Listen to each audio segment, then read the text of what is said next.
Welcome my YouTube channel Sahil Kumar official में आपका स्वागत है। आशा करते हैं कि आप सब लोग अच्छे होंगे, स्वस्थ होंगे, मस्त होंगे और मैं भी ठीक हूँ।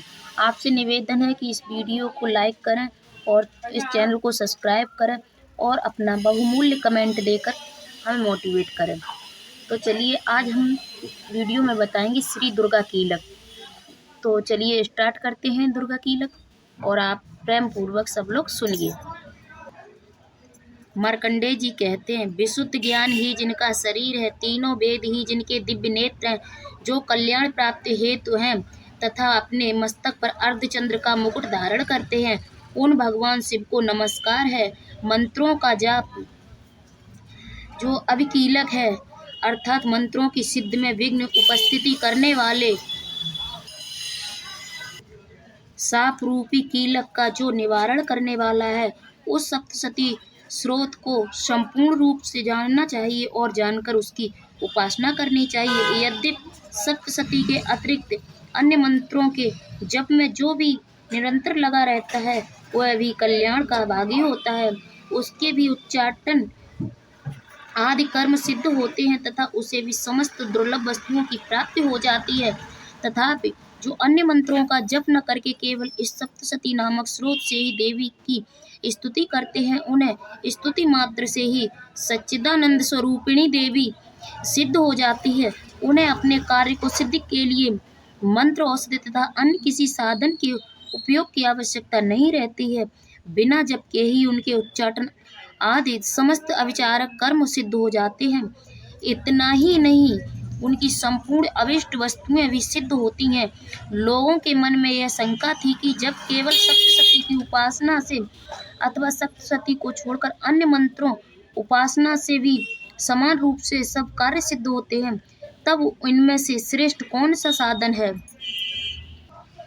लोगों की इस शंका को सामने रख भगवान शंकर ने अपने पास आए हुए जिज्ञासुओं को समझाया कि वह यह सप्तशती नामक संपूर्ण स्रोत ही सर्वश्रेष्ठ एवं कल्याणमय है। तदंतर भगवती चंडिका की सप्तशती नामक स्रोत को महादेव जी ने गुप्त कर दिया। सप्तशती के पाठ से जो पुण्य प्राप्त होता है, उसकी कभी समाप्ति नहीं होती है, किंतु अन्य मंत्रों के जपजन्य पुण्य की समाप्ति हो जाती है। तथा भगवान शिव ने अन्य मंत्रों की अपेक्षा जो सप्तशती की श्रेष्ठता का निर्णय किया है, उसे यथार्थ ही जानना चाहिए। अन्य मंत्रों को जप करने वाला पुरुष भी यदि सप्तशती स्रोत और जप का अनुष्ठान कर ले, वह भी पूर्ण रूप से ही कल्याण का भागी होता है। इसमें तनिक भी संदेह नहीं है।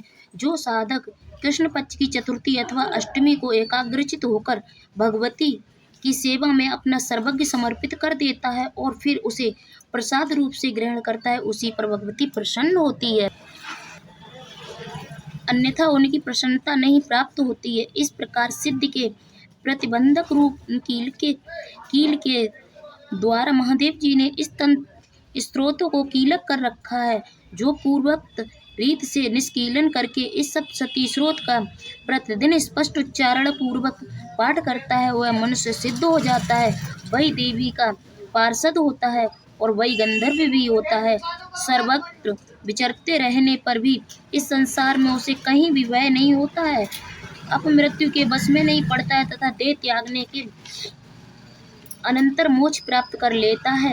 अतः कीलन को जानकर उसका परिहार करके सप्तशती पाठ का आरंभ करें। जो ऐसा नहीं करता है, उसका नाश हो जाता है। इसलिए कीलक और निष्कीलन का ज्ञान प्राप्त करने पर ही यह स्रोत निर्दोष होता है तथा विद्वान पुरुष इस निर्दोष स्रोत का ही पाठ आरंभ करते हैं। स्त्रियों में जो कुछ भी सौभाग्य आदि दृष्टि गोचर होता है, वह सब देवी प्रसाद का ही फल है। अतः इस कल्याणमय स्रोत का सदा जप करना चाहिए।